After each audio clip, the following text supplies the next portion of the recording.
Hello, Mr. Lowman. This is my submission for the Chapter 9 exam. I'll be doing Section 9.3. Starting with Part A, we're told that a machine part is initially rotating. It's an initial rotation speed of 0.5 radians per second. And we are asked through what angle has the machine part rotated when its angular speed is equal to 3.25 radians per second. So our other speed is 3.25 radians per second. And we are told that it speeds up with a constant angular acceleration of 2.5 radians per second squared. All right. So we're asked to find theta minus initial theta. So we know from the textbook that we can find that using the final speed squared minus the initial speed squared over 2 times the angular acceleration. So it means that we have 3.25 radians per second squared minus 0.5 radians per second squared. Sorry, that's where it goes outside. Radians per second squared all over 2 times 2.5 radians per second squared. All right, which putting that into our calculator tells us that the angle is 2.06 radians. All right, we are then asked to express this value in degrees. What we can find, we can change radians to degrees by having the angular radians 2.06 radians times 180 degrees over pi, over pi, and putting that into our calculator tells us that this angle is 118 degrees. And that's our answer for part B. We are then asked to express the same angle in revolutions. Well, we know that in one revolution there are 360 degrees.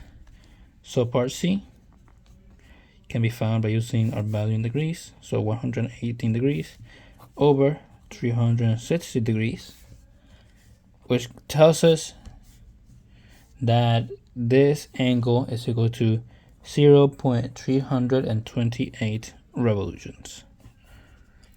That's it for part C. Moving on to part E. Sorry, part D.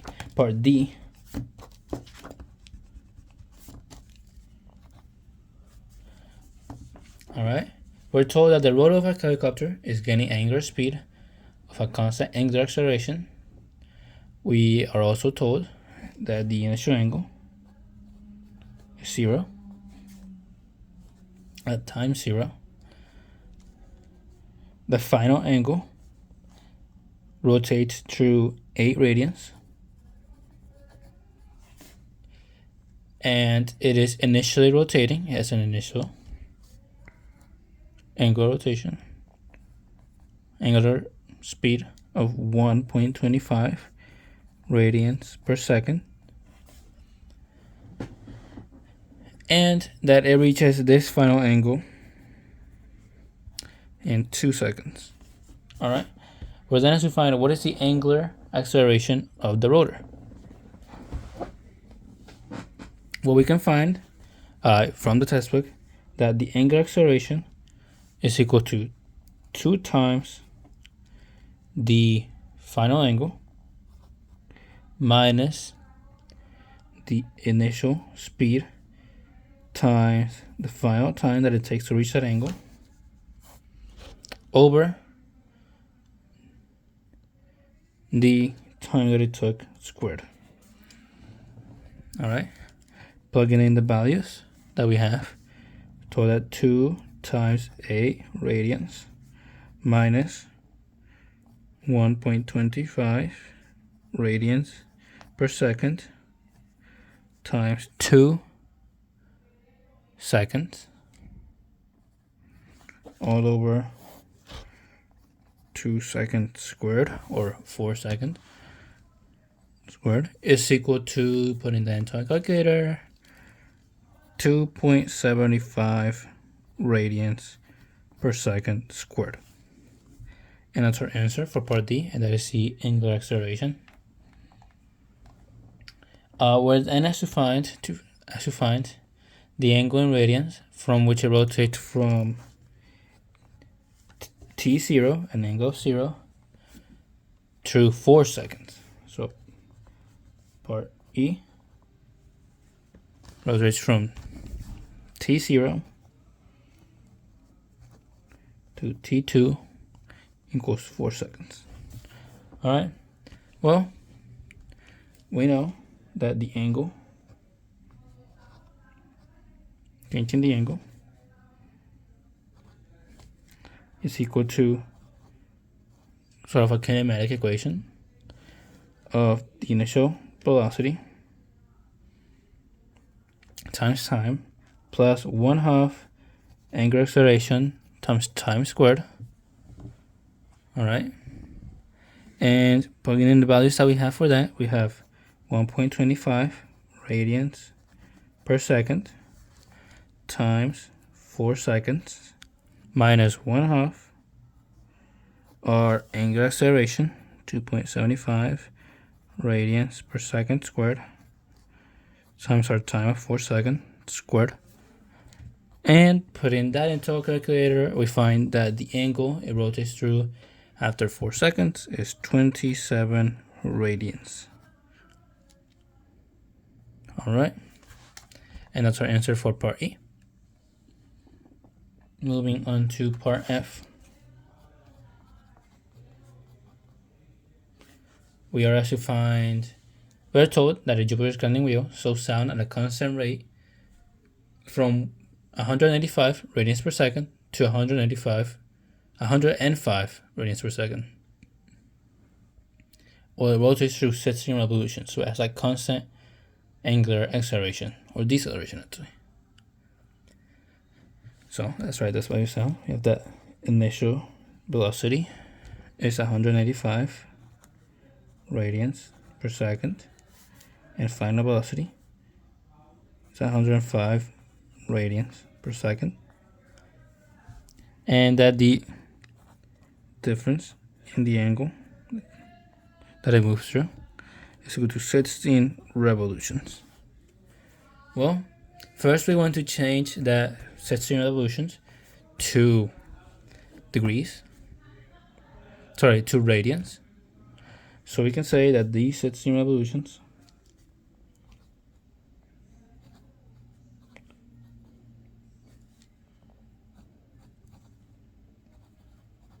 times 360 pi, which changes it to degrees, over 180 degrees, change it back, is equal to 105 radians.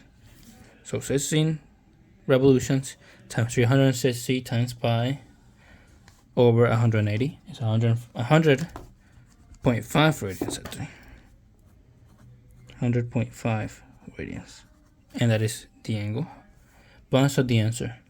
We have to find how much time it takes to move through these revolutions, or this radian angle. So using this same equation from before, find that t is equal to 2 times the change in angle over the initial velocity plus the final velocity, which plugging in the values, we have 2 times 100.5 radians plus 195 plus 105 radians per second. That's one over the other.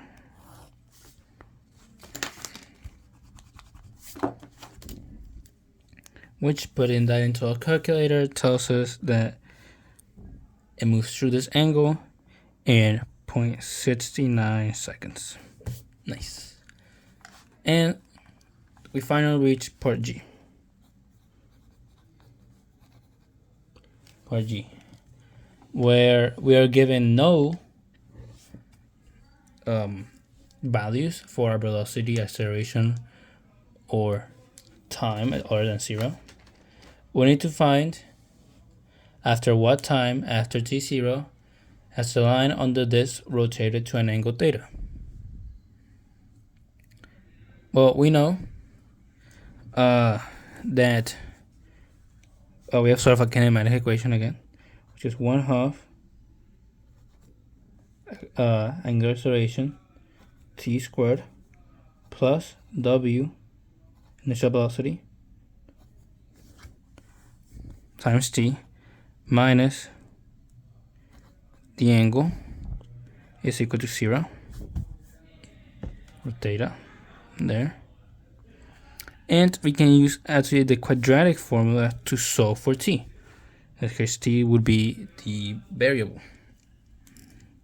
So using the quadratic formula, we find that t is equal to negative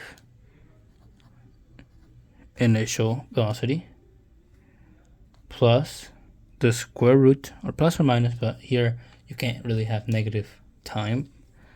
So the square root of initial velocity squared plus 2 or 4 times 1/2 angular acceleration times theta. That's all under the square root, and everything over 2 times 1/2 angular acceleration. So these halves cancel out, and these just becomes 2. Tells us that time is equal to t w0 plus the square root w0 squared plus 2 angular acceleration theta, or the angle, all over angular acceleration. And that is the answer for part G. And that is the end for the chapter 9 sim. Thank you for watching. See ya!